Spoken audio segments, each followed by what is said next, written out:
मित्रों, LLB fifth semester के महत्वपूर्ण प्रश्न पत्र आरटीआई एक्ट 2005 के संदर्भ में दीर्घ उत्तरीय प्रश्नों की श्रृंखला का ये नेक्स्ट वीडियो आप देखिएगा। क्वेश्चन बहुत महत्वपूर्ण है। वर्तमान परीक्षाएं सब्जेक्टिव होनी है, इसलिए आपको दीर्घ उत्तरीय प्रश्न तैयार करने होंगे और इन्हीं प्रश्नों से आपको शॉर्ट जो यानी अति लघु उत्तरीय और लघु उत्तरीय सभी प्रकार के प्रश्न मिल जाएंगे।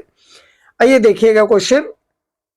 प्रश्न इस प्रकार है, सूचना के अधिकार अधिनियम 2005 का विधायन जनपदाधिकारी के कर्तव्यों में पारदर्शिता एवं जवाबदेही सुनिश्चित करने हेतु किया गया था। इस कथन के आलोक में सूचना के अधिकार अधिनियम 2005 की प्रकृति एवं विस्तार का परीक्षण करिएगा। The right to information act 2005 was enacted to mention transparency and accountability in function of the public authority, critically examine the nature and the scope of right to information act 2005 in the light of above statement। आइए देखिएगा, इस प्रश्न का उत्तर इस प्रकार देंगे। सूचना का अधिकार अधिनियम 2005 की प्रकृति एवं विस्तार बहुत महत्वपूर्ण टॉपिक है। प्रत्येक लोकतांत्रिक शासन प्रणाली उसके जवाबदेहिता एवं पारदर्शिता पर आधारित होती है। इसी उद्देश्य की पूर्ति हेतु सूचना का अधिकार अधिनियम 2005 पारित किया गया। इस अधिनियम के पारित किए जाने के पूर्व, यानी ये अधिनियम जब पारित किया गया, इसके पूर्व भारत में सरकार के कामकाज एवं शासन की पारदर्शिता के संबंध में कोई स्पष्ट मानदंड नहीं था। सूचना पाने का अधिकार भारतीय संविधान के अनुच्छेद 19 भाग 1 का के अंतर्गत मौलिक अधिकार घोषित किया गया था।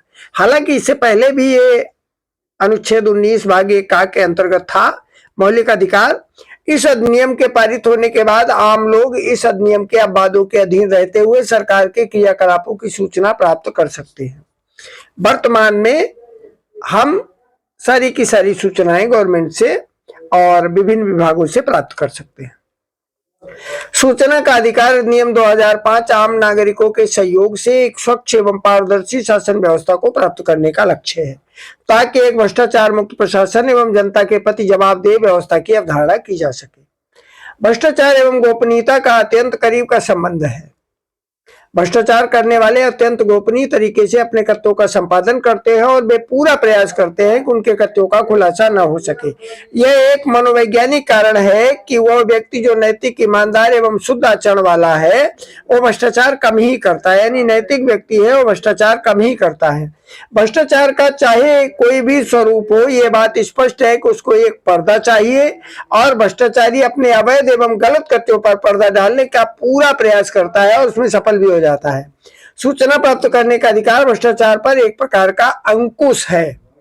देखिएगा, इस अधिनियम का एक अन्य स्वरूप भी है जो आम जनता जिससे कि आम जनता सूचना प्राप्त करती है। इसके द्वारा सरकारी व्यवस्था को पारदर्शी एवं जवाबदेह बनाना। यदि सरकारी तंत्र में प्रशासनिक गुणवत्ता आ जाए तो यह राष्ट्र की प्रगति में एक उपलब्धि मानी जाएगी।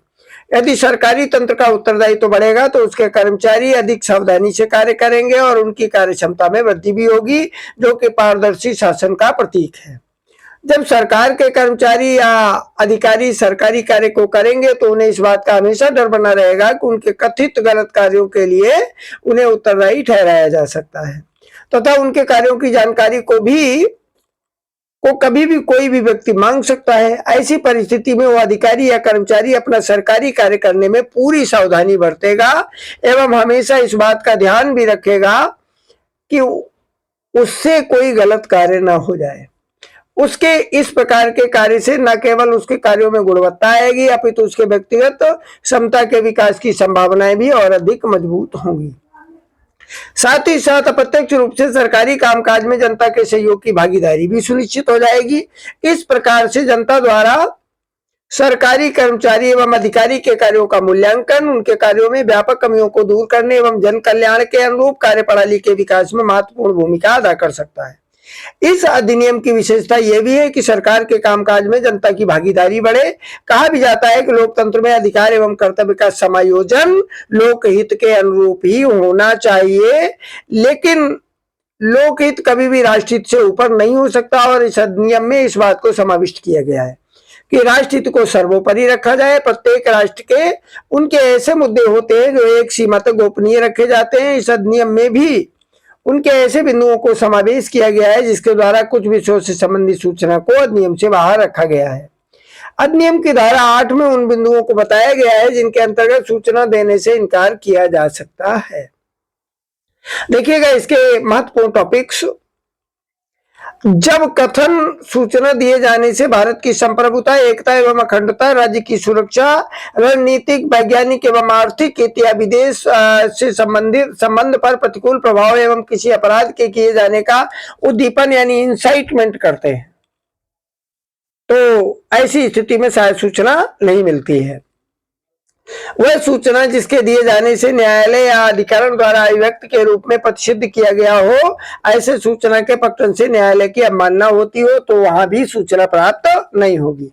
ऐसी सूचना जिसके प्रकटन से विधायिका के विशेषाधिकार का हनन होता हो, ऐसी सूचना जिसमें वाणिज्यिक विश्वास, व्यापार, गोपनीयता एवं बौद्धिक संपदा का ह्रास होता हो, विदेशी राज्य द्वारा कोई सूचना भारत सरकार को दी गई हो, यदि मांगी सूचना को देने में किसी व्यक्ति की शारीरिक सुरक्षा को खतरा हो, यदि सूचना दी और उसे अपराध के जांच में बाधा उत्पन्न हो सकती है, तो ऐसी भी सूचना नहीं मिलती है। ऐसी सूचना मांगी गई हो जो मंत्रिमंडल के कामकाज, जिसमें मंत्रिपरिषदों, सचिवों तथा अधिकारियों के विचार विमर्श के दस्तावेज हों, ऐसी सूचना जो किसी व्यक्ति विशेष से संबंध रखती हो एवं जिसका प्रकट किया जाना किसी लोक कल्याण या लोक क्रियाकलापों के हित में इससे संबंध रखता हो।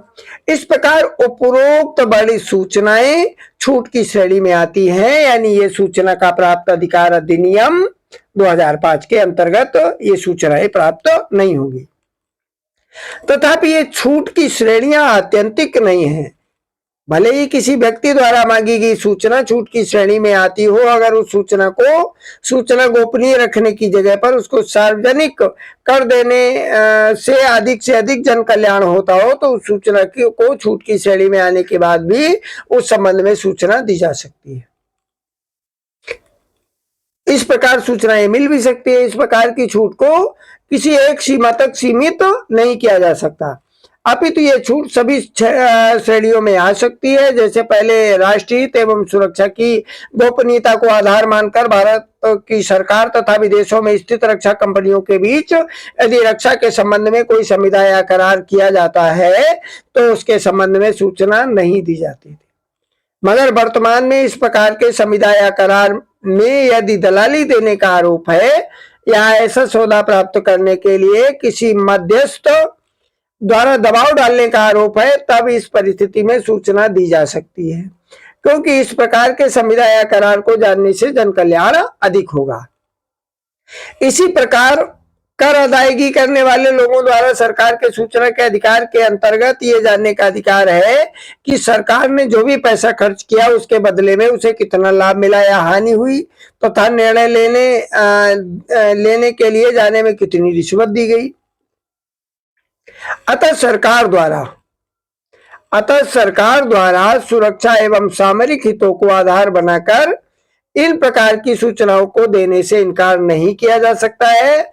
इसका मुख्य आधार यह है कि इसको गोपनीय रखने के बावजूद सार्वजनिक करने में ही जन कल्याण अधिक होगा और इससे राष्ट्रहित पर कोई प्रतिकूल प्रभाव नहीं पड़ेगा। इस वीडियो में इतना ही। चैनल को सब्सक्राइब कर लीजिएगा ताकि बहुत सारे सब्जेक्ट टिप्स और एमसीक्यूज भी आपको मिल सके। प्लेलिस्ट में जाकर के LLB 5th सेमेस्टर की अलग प्लेलिस्ट है, आप अपनी उपयोगिता के क्वेश्चंस देख सकते हैं। जय हिंद।